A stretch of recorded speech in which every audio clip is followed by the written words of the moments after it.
It was at the beginning of the year that Paris gave the world its most memorable image of the new millennium celebrations, when the Eiffel Tower exploded into flames.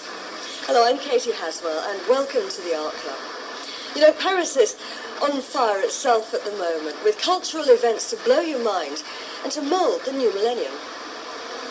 In this week's programme, we'll be finding out how Picasso is no longer modern art. His work is now officially antique.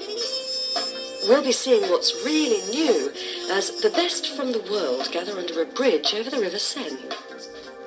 And I'll be taking a cultural tour around the increasingly trendy 20th district, where art from rubbish is all. Those who say that in terms of contemporary cutting-edge art, Paris is losing its touch, losing out to London and New York. But perhaps those cynical types are simply not looking hard enough.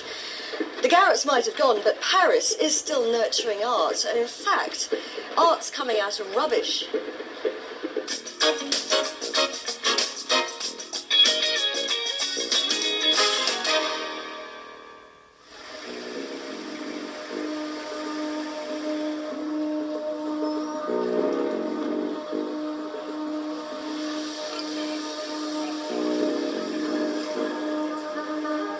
In the northeast of Paris, the 10th and 20th districts are the vibrant, cosmopolitan and more affordable places to live. This is where many artists feel at home.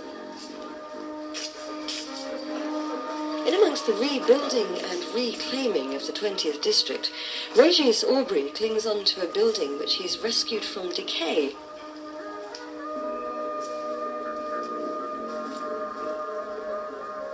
Régis is a sculptor of wood, a designer who makes sets and furniture sold from the Atelier Racine. He's also a collector, a philanthropist, a teacher, cook and bon vivant. This place is many things. It's a cultural association, home, studio, restaurant, but above all, it's Régis.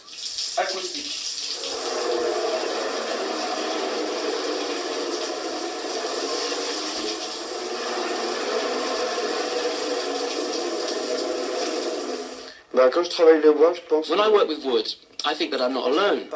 Although I may be using dead wood, I believe that it's still alive. I'm not an assassin, I collect dead wood, branches, which I bring back from holiday and sculpt.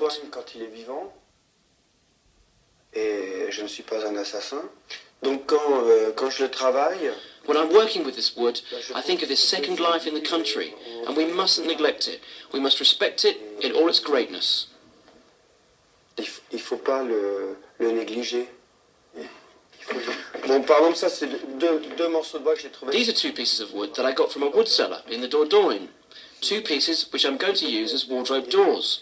And at the same time, it looks to me like a mask. I'm going to do something like an homage to the spirit of the forest. L'esprit de la forêt, par exemple.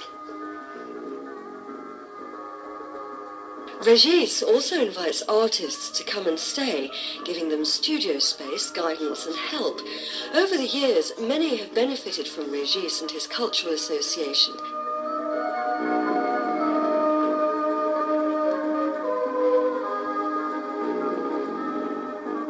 At the moment, a remarkable young artist called KaKuDji is also working with found materials in one of Régis' spare rooms.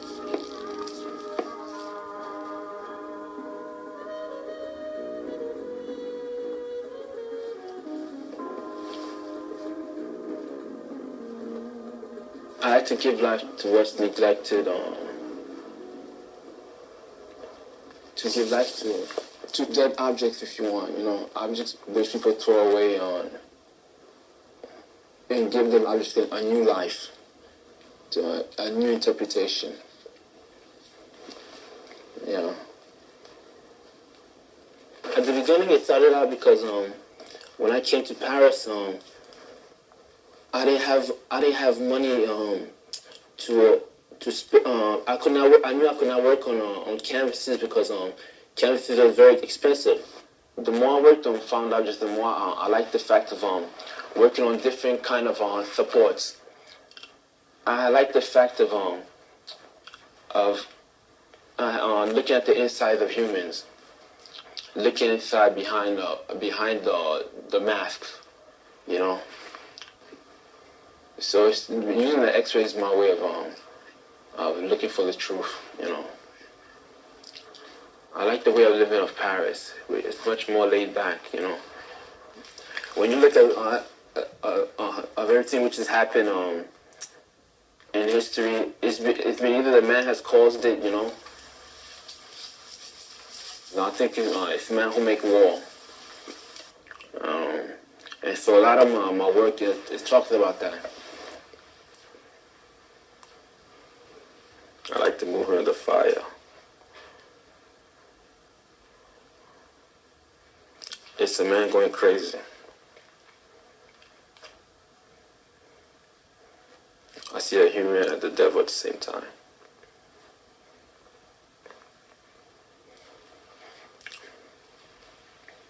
Well, that's it, I'm afraid. We've come to the end of the programme here in Paris. But next week we'll be hopping across the channel to London. So I hope to see you there for more art and culture. Bye-bye.